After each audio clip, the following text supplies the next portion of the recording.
ध्यान साधना में अथवा किसी भी साधना में, चाहे वो मंत्र जाप साधना हो, चाहे ध्यान साधना हो, भक्ति साधना हो, कोई भी साधना हो, उसमें यह देखा गया है कि बहुत सारे साधकों के साथ में ऐसा होता है कि वो जब साधना को शुरू करते हैं तो कुछ ही समय बाद लगभग उनका हृदय चक्र, कंठ चक्र, हृदय चक्र तक जब उनकी साधना पहुंचती है, प्राणवायु पहुंचता है, तो ऐसी स्थिति में कुछ विशेष प्रकार की दिव्य शक्तियाँ उनका सहयोग करने लगती हैं, उनका मार्गदर्शन करने लगती हैं। ऐसी स्थिति में साधक ये समझ नहीं पाता है कि मैं क्या करूं, और कभी कभी ऐसी स्थिति में साधक गलती कर बैठता है। गलती करने का से तात्पर्य यहाँ पे यह है कि वह अपने नज़दीकी लोगों का, अपने परिवार का, अपने से संबंधित रिश्तेदार इत्यादि का सहयोग किसी विशेष वर्ग, किसी विशेष परेशानी में देखते हुए उनके दुख और समस्या को वह उनका सहयोग करने के लिए सोचता है अथवा कर देता है। और जैसे ही साधक या साधिका यह करते हैं, ऐसा करने के बाद उनकी स्वयं की साधना में अवरोध आना शुरू हो जाता है। क्योंकि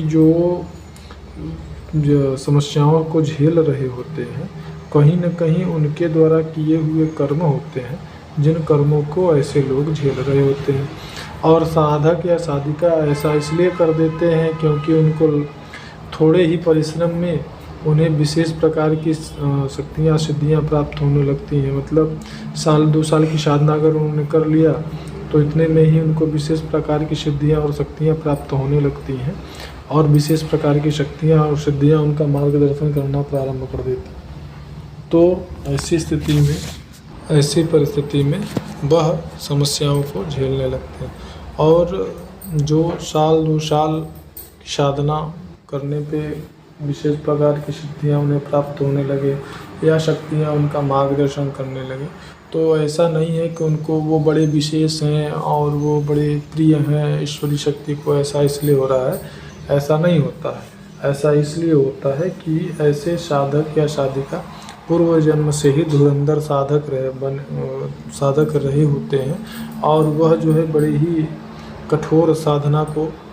को बड़ी कठोरता से वो करते आ रहे होते हैं कई जन्मों से। तो जब कोई साधक कई जन्मों से,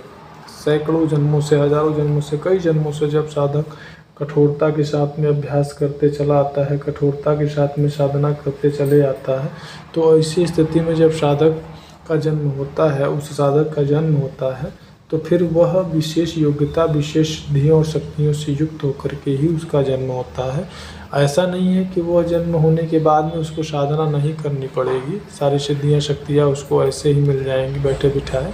ऐसे साधक को भी अत्यंत कठोर साधना करनी पड़ती है, नियम संयम का पालन करना होता है, तब जाकर के वह सिद्धियाँ और शक्तियाँ उसको पुनः प्राप्त होती हैं। आप कह सकते हैं कि जिस प्रकार से कोई भी सामान्य व्यक्ति साधना को शुरू करे तो जितना कठोरता के साथ में वह साधना करता है और आगे बढ़ेगा, ठीक उतना ही कठोर साधना ऐसे योगी और साधकों को भी करना पड़ता है। वह बैठे बिठाए या सामान्य साधना करके उनको वह योग्यता प्राप्त नहीं होती है। आप ये कह सकते हैं कि किसी के नाम से बहुत ढेर सारा बैंक बैलेंस जमा हो, लेकिन जब तक कि वह व्यक्ति 18 साल तक का नहीं होता है और उसमें जो है उसके पिता या उसके अभिभावक द्वारा उसको वसीयत नहीं किया गया रहता है, या उसके अंदर जब तक योग्यता नहीं देखा जाता है,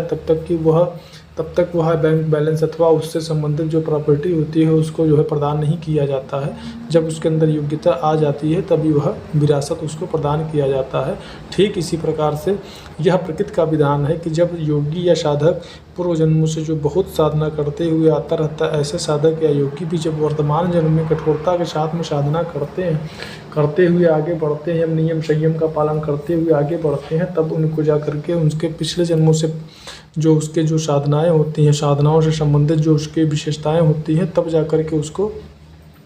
उन योग्यताओं के साथ में जोड़ दिया जाता है। और ऐसा बिल्कुल नहीं है कि वो जो है साधना ही न करे और उसको सारी दिव्यता और सारी शक्तियाँ प्राप्त रहें। ऐसा कदापि नहीं। यहाँ तक कि ईश्वरी शक्तियों ने जब अवतार लिया है पृथ्वी पर, तो स्वयं ईश्वरी शक्तियों ने, अगर उदाहरण दिया जाए तो भगवान श्री राम को महर्षि वशिष्ठ और भगवान श्री कृष्ण को संदीपनी ऋषि द्वारा भी विशेष प्रकार की शिक्षा दी गई और कठोरता के साथ यम नियम संयम का पालन करते हुए, ब्रह्मचर्य का पालन करते हुए कठोर साधना कराया गया। तब जाके उनको उनके इस तत्व की जानकारी प्राप्त कराने के लिए ऐसा किया गया। तो स्वयं ईश्वर ने भी हम लोगों को यही सिखाया है, शिक्षा दिया है। तो यह प्रकृति का विधान है। तो इसलिए और जब साधक थोड़ी साधना करके उनको विशेष प्रकार की योग्यताएं और सूक्ष्म सिद्धियाँ शक्तियाँ प्राप्त होने लगती हैं, मार्गदर्शन प्राप्त होने लगता है, तो ऐसा साधक ये समझ नहीं पाता है कि हाँ मुझे किस प्रकार से कितना संभल करके चलना चाहिए। तो यहाँ पर मेरा ये जानकारी देने का मात्र उद्देश्य सिर्फ इतना है कि अगर किसी साधक के साथ में ऐसा होता है तो कभी भी गलती से भी कदापि वह अपनी सिद्धियों और शक्तियों का गलत प्रयोग ना करे अथवा किसी का सहयोग करने में उसका प्रयोग तब तक ना करे जब तक कि उनकी कुंडलिनी शक्ति पूर्ण यात्रा करके स्थिर ना हो जाए। जब उनकी कुंडलिनी शक्ति पूर्ण यात्रा करके स्थिर हो जाती है तब ऐसी अवस्था में साधक के अंदर धीरे धीरे समाधि लगाते लगाते ऐसी योग्यता आ जाती है कि वह सामने वाले व्यक्ति के अवरोधों को खत्म ना करके उसके उन कर्मों को वह जो है कि नष्ट कर पाता है एक निश्चित मात्रा में, जहाँ से कि अवरोध पैदा होते हैं। क्योंकि कोई भी व्यक्ति अपने जो भी दुख या समस्याएं भोग रहा होता है वो अपने कर्मों के अनुसार भोगता है। धन्यवाद।